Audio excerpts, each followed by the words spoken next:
Kakauwi lang ng tatay ko galing abroad. Kaya nandito tayo ngayon sa Mall of Asia dahil manlilibre siya. Kaya abusuhin na natin dito na sa Tim Ho Wan. Medyo mamahalin. Ayan nga pala airpot ko. Manglilibre yan. Ito yung pinili natin, yung Chef's Basket A. Good for 6 people pero 3 lang kami. Yan, merong dumplings, chicken, noodles, yan mga lumpia na may shrimp na laman. Tapos ito mga pork buns. Ito, hirap na hirap ako mag-chopsticks. Panoorin niyo ako mag-struggle. Sausaw natin. Tikman na natin taste test. Naku, grabe, sobrang sarap. Yung noodles naman yung tikman natin. Solid din, panalo.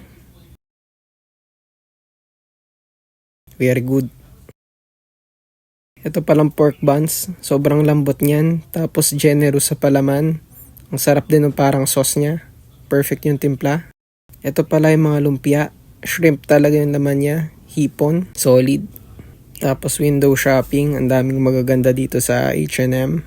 Pero next time na tayo bumili, tingin-tingin lang muna. Pinopromote pala nila yung movie na Aquaman dito. Merong display. Napakaangas.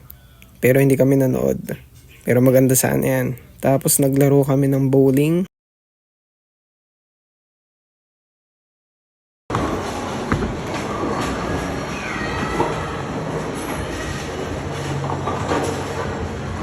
Ito naman ako. Strike, medyo nakachamba tayo doon. Celebratory dance. Score reveal sa dulo, syempre panalo tatay ko, batak yan eh. After nun, nagpunta kami dito sa likod ng Folk Arts Theater sa may PICC banda. Kumain kami ng barbecue. Yan, solid, sarap niyan. Malinis yung pagkakagawa dito. Nakita din namin yung sunset, nakachamba. Ito pala yung barko na sasakyan namin. Ang may-ari niyan, yung kaibigan ng papa ko. Yan, makikikain kami dyan ngayon. Ito, tamang akyat lang tayo dito. Yan, tatay ko, kanta-kanta lang. Enjoy lang.